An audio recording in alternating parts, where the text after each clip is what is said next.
Shedeur Sanders is going to be one of the richest quarterbacks ever. Flew all the way from New Jersey to come drop this off to you. Okay. 1 hour of sleep. Yeah. But you my bro, so. That's crazy. Me, I want what's coming. Or what's coming to you? The world, Chico.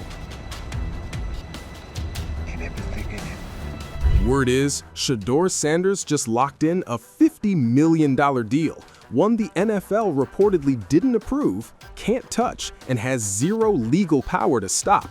And if the rumors hold up, Roger Goodell is about to find out the hard way that the league's stranglehold on player income just got cracked wide open.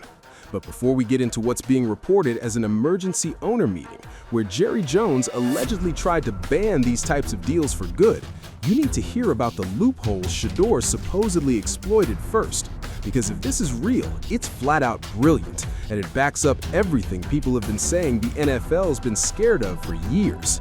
The fact that Shedeur dropped this news on his birthday? According to sources, that timing wasn't a coincidence. It was calculated payback for everything that went down on draft night. Here's what's being reported. The NFL has reportedly been in talks with Saudi Arabia's public investment fund for months, chasing a league-wide partnership worth billions, one that would give the PIF a fully controlled entry point into American football. Word is, Roger Goodell thought he had this thing locked up. He allegedly believed no single player could step around the league and cut their own deal on the side. If the reports are accurate, he was dead wrong.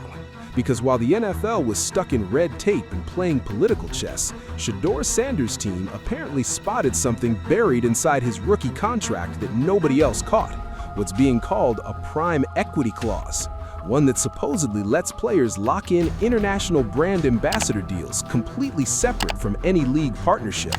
Most rookies allegedly don't even know this clause exists. Most agents reportedly never think to use it. But Shedeur isn't your average rookie, and his team isn't running the old playbook. I'm on the way up. I'm on the way up. I'm on the way up. So according to sources, they went straight to the PIF, cut the NFL out entirely, and landed a reported $50 million deal to become the global ambassador for American football in the Middle East. The story goes that the NFL found out the exact same moment the rest of us did, on social media when Shedeur made the announcement. And if this is legit, there's reportedly nothing they can do about it, because every piece of this deal is claimed to be completely legal.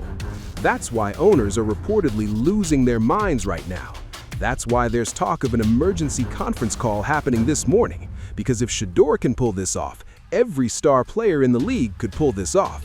And just like that, the NFL's grip on player income could be gone. Fines and withheld bonuses don't carry much weight when a guy is allegedly banking more from international deals than his actual NFL salary. This could be a real power shift, and word is, the league knows it. But here's what makes this even more interesting: the timing. They gonna film the fireworks! Get money. This is the best birthday ever! This is the best birthday ever! We got fireworks in the backyard!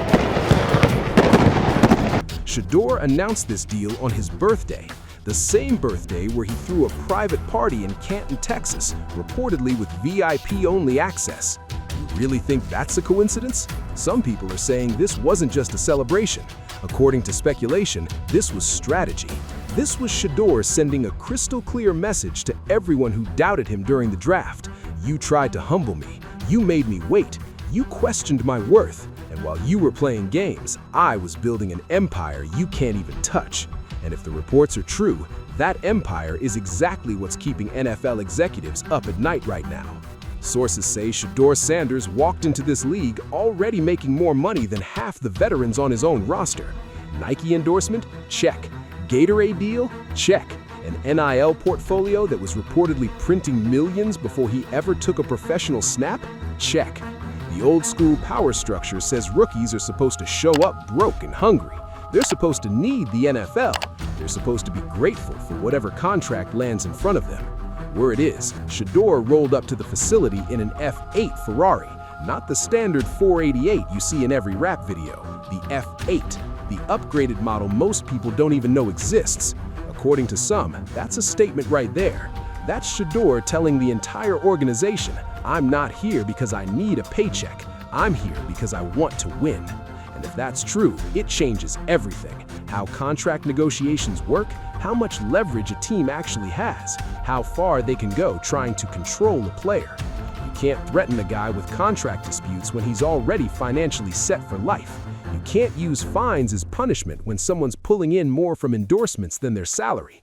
The Browns reportedly can't play hardball with Shedeur the way they might with other rookies, because according to sources, Shedeur already won the money game before the football even started.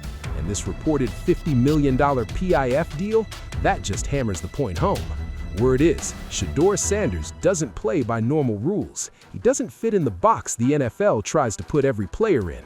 He's stacking generational wealth on his own terms. And according to reports, the NFL can either adjust to this new reality or keep pretending they have control they no longer actually have. Now let's talk about what this means for Cleveland specifically. Is there going to be a quarterback competition, or is he going to name a QB1? And when will that decision be made? Like, not until after OTAs? Yeah, until he sees Watson and Shedeur, for that matter. He's got to hand them his playbook and see how they digest it. That's part of it too, especially that position. Monken hasn't been through this with Shedeur and Gabriel and Watson, for that matter. So I don't think we're going to hear that, Riz, until. While local media is still pushing some quarterback competition narrative with Deshaun Watson, Shedeur is reportedly out here proving he's already operating at a completely different level than anyone else in that building. Watson's making $40 million a year to basically not play football. He shows up to events looking checked out. He posts birthday messages that feel like he's just going through the motions. He's cashing guaranteed checks, but he's not building anything beyond that contract.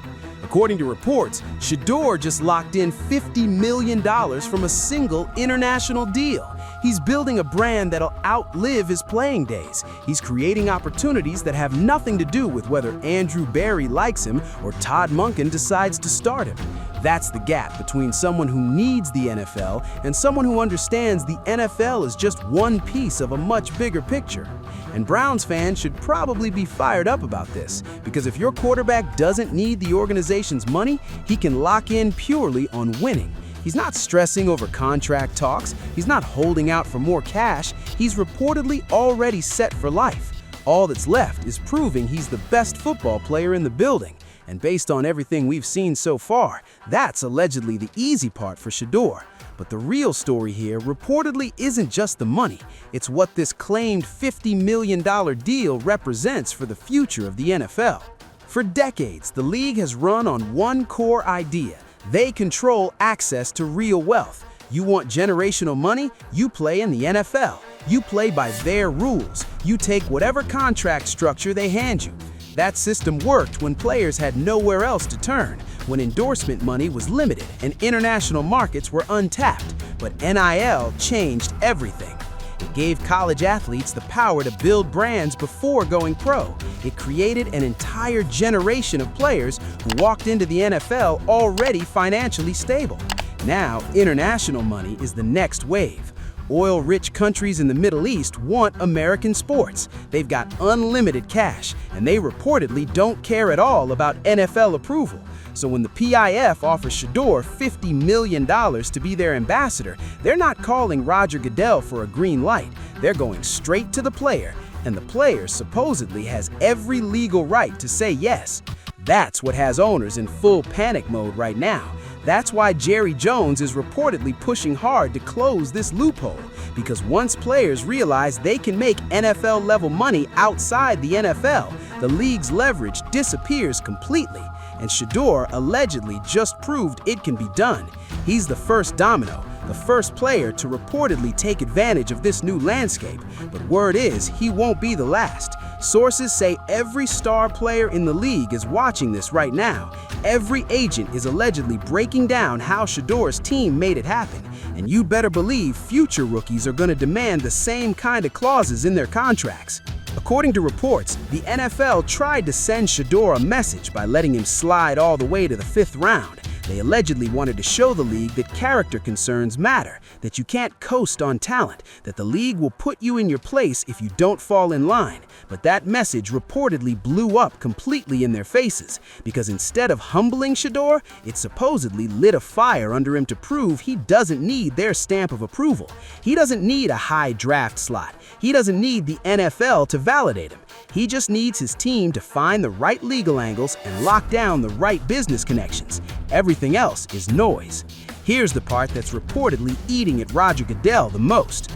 Word is the NFL has been trying to crack into the Middle East market for years. They want to play games in Dubai. They want Saudi money flowing in. They want access to that entire region. But every negotiation reportedly requires government sign-offs, league votes, and full owner buy-in. It's a slow, grinding, bureaucratic process that takes years to push through. According to sources, Shedeur went around all of it. He cut one deal, probably took a few weeks to hammer out, and now he's reportedly the face of American football in a region the NFL has been chasing for half a decade.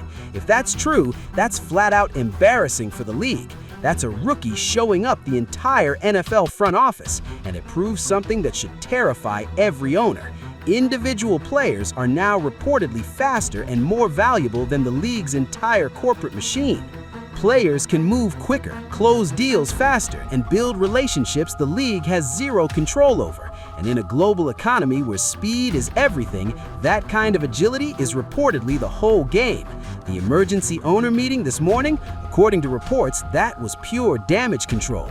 They're scrambling to figure out how to keep this from happening again, looking at shutting down the prime equity loophole, considering new contract language to block international deals. But here's the catch. According to sources, any restrictions they add now don't apply to contracts that are already signed. Shedeur's deal is locked in. He got through before they could slam the door shut. And every player who signed a contract with that same clause, they can reportedly all do exactly what Shedeur just did. Word is the NFL can't go back and rewrite deals that are legal. So this isn't a one-time thing. This is the start of a trend, and the league is scrambling to hold on to control of something that's already slipping right through their fingers. Let's talk about Shedeur's birthday party for a second, because the way he celebrated tells you a lot about his mindset. Most rookies in his position would be running the media circuit, showing up at league-mandated events trying to clean up their image after sliding in the draft. According to reports, Shedeur threw a private party in Texas with fireworks and only invited his inner circle. No media access, no NFL suits, just the people he actually rides with, celebrating on his own terms. That's pure confidence. That's someone who knows his value doesn't depend on public opinion or league approval.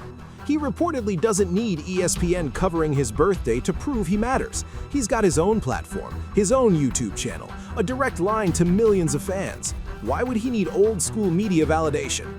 This is reportedly the new blueprint for athlete stardom.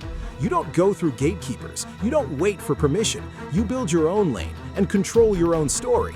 And word is, the NFL hates it, because when players control their own narratives, the league can't shape public opinion the way they used to.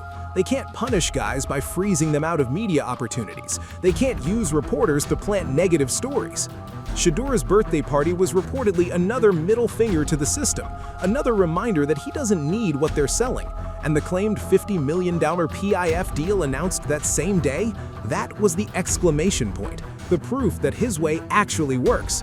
Now let's address the elephant in the room. Cleveland media is still out here trying to manufacture a quarterback controversy with Deshaun Watson, still acting like there's a real competition for the starting job. But anyone actually paying attention knows that's completely hollow. Watson's contract makes him impossible to cut or trade, so they have to keep pretending he's still in the mix, have to act like he's still relevant. Meanwhile, Shedeur is reportedly out here signing $50 million international deals and building something that has nothing to do with whether Cleveland starts him week 1. That's the actual story. That's what reporters should be all over. But they won't be, because admitting Shedeur is crushing it means admitting their draft coverage was way off, means owning up to the fact they pushed narratives that weren't grounded in reality. So instead, they'll keep talking about Watson, keep acting like the competition is real, keep dodging what some say is the obvious truth. Shedeur Sanders is allegedly already bigger than the Cleveland Browns. He's reportedly already moving at a level that goes way beyond whether Todd Monken likes his playstyle or Andrew Berry thinks he's ready. He's building something that'll last long after his playing days are over, and that's what separates franchise quarterbacks from guys who just play the position. According to some, the NFL is stepping into a new era, an era where players hold more power than they ever have before, where international money opens doors the league can't lock, where social media gives athletes a direct line to fans without needing traditional media at all. Shedeur Sanders is reportedly the first player to fully step into this new reality, to use every advantage available and build wealth and influence completely on his own terms. And word is, the NFL terrifies, because if Shedeur wins, if he proves you can thrive without needing NFL approval, every player is going to follow that same blueprint. The reported emergency owner meeting this morning allegedly wasn't really about Shedeur. It was supposedly about stopping a revolution, about keeping control over a system that's reportedly already changing faster than they can handle. But according to sources, it's too late. The cat's out of the bag. Shedeur showed everyone there's another path, and you can't put that knowledge back in the box. Word is the NFL wanted to humble a rookie who didn't show proper respect. Instead, they supposedly created the blueprint for how future players are going to challenge league power. If that's true, that's karma. That's poetic justice, and that's allegedly exactly what Shedeur Sanders was going for all along.